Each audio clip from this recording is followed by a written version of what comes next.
today is the 6th day of ceasefire violation that has been reported. The 6th night actually along the line of control. Unprovoked small arms firing has been reported from the Pakistani side across the line of control, and for the first time this is across international borders, and that is very, very concerning. This is the biggest escalation that we are seeing between the tension between India and Pakistan.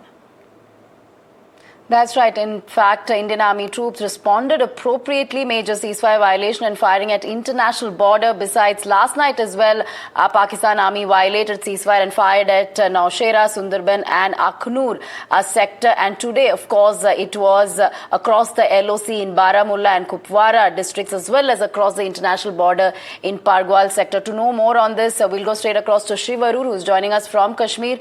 Shiv, steady escalation by Pakistan. They've targeted international border now. How has India responded? India is, of course, getting ready to act, but what do you think are the implications of these repeated provocations? This definitely constitutes an escalation, expanding the scope of hostilities from ceasefire violations to the international border. Is rare. It hardly ever happens, and it shows that there is a very specific effort by Pakistan to widen the scope of this escalation and tensions on the line of control into the international border. There are very many implications here, because here you've got targeted ceasefire violations over the last 5 days that have been taking place at Pakistan army posts. But when you fire across the international border, it's not never happened before. It has, but it's extremely rare. And in the context of what's happening now, it is an escalation. You're firing into the Jammu plains. There are many civilian areas. This is an area right below the demarcation of the line of control, where that actually starts in the Jammu area. Pakistan, it should be said, does not consider this part of the international border as an international border. They consider it a working boundary. They basically treat it like the line of control. It's very much part of the entire bilateral issue that India and Pakistan currently have. Be that as it may, for India it's the international border, and therefore it constitutes a big violation. As you reported, Baramulla, Kupwara, Sunderbani, Nowshera and a couple of other sectors are seeing escalations of this kind. I was at the line of control in Baramulla yesterday, where we reported on some of those ceasefire violations, obviously with due permission from the Indian Army. But this escalation clearly means that there is a deliberate and organized attempt to try and trigger some kind of a response from the Indian Army, because taking things from the line of control, where things are far more messy, firing happens on a fairly regular basis, even though there ironically is a ceasefire agreement since 2021, and these violations actually constitute the biggest violations since that agreement in 2021, 5 years ago. Firing at the IB is a completely separate dynamic. There is a certain sanctity to the international border. It is generally held sacrosanct. Firing has happened, but like I said, it's extremely rare, and in the aftermath and the backdrop of Pahalgam and the current escalation by the Pakistan Army, this is a very, very big escalation. Shiv, of course, this kind of escalation we haven't seen before, and Nazir joining us to get us a sense of. Nazir, of course, there's a change of guard. It is Lieutenant General Sharma who is going to be taking charge.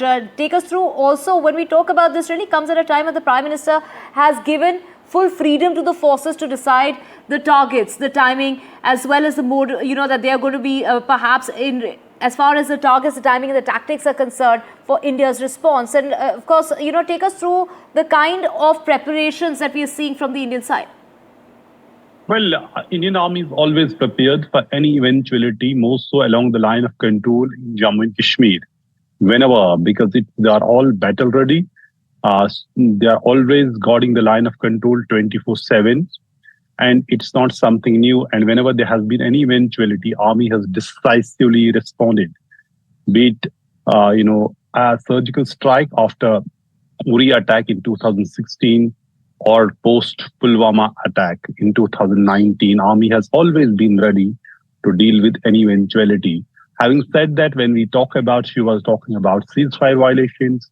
And effectively, if you see ceasefire violation is over, this ceasefire in spirit is over the day Pahalgam attack took place.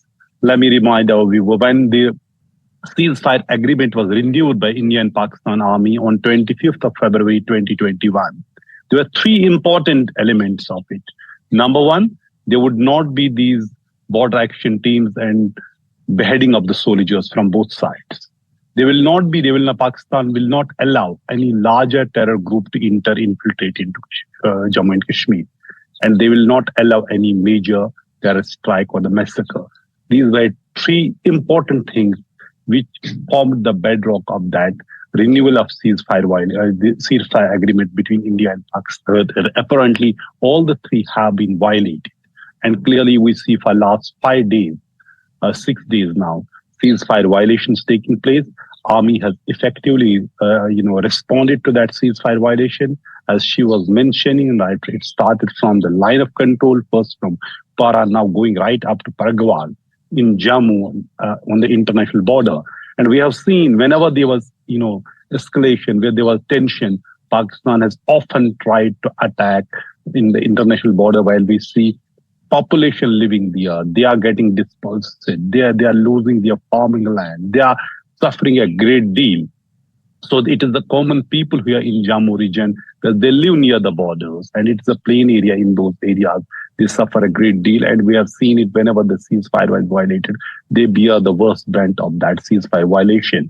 And we have seen in the border areas, people are really, fearing something horrible to happen. For last 4 years, people have lived in peace along the line of control and borders because of the ceasefire was intact. Now people are really, really fearful. I have been watching for last 1 week. There's almost 60 to 70% drop in traffic. You don't see the traffic jam in Srinagar city at all. You see highways as if highways are deserted. The places where it would take you 4 hours, it is just taking you 2 hours, because that is the traffic has, most of the traffic appears literally has disappeared. So clearly people are fearing something horrible is going to happen.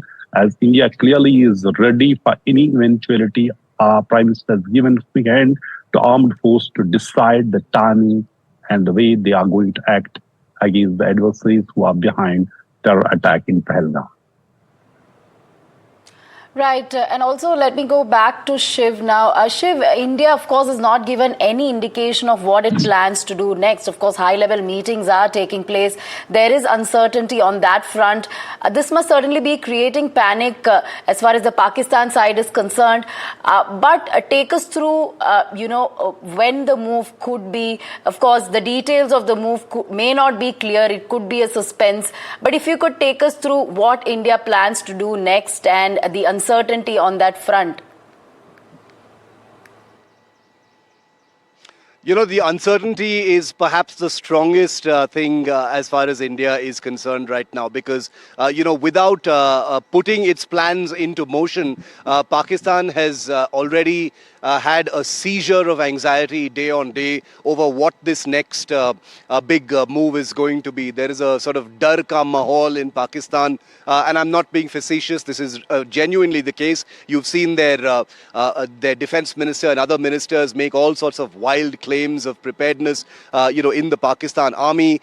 They are, nervously violating the ceasefire day on day, showing that they're trying to trigger, clarity and a response from the Indian military side. But, on NDTV, we will never, of course, comment on timing, mode, targets or anything of that kind of an operational nature, because this is the sensitivity of this story is of the highest level. We don't even claim to, possess such information, because these are, of the highest level of classification between the Prime Minister, the service chiefs, the Chief of Defence Staff, the Defence Minister, the National Security Advisor and the armed forces. So as far as timing, mode, targets are concerned, like the Prime Minister said to them yesterday, they have the full operational freedom to decide. What we do is only project the armed forces, their training, their ethos, the precedents that they themselves have set in the past has led to a huge amount of ambiguity. There is a strategic ambiguity that is wearing down Pakistan. It is exhausting Pakistan at the strategic level, which I think is a very deliberate move by India.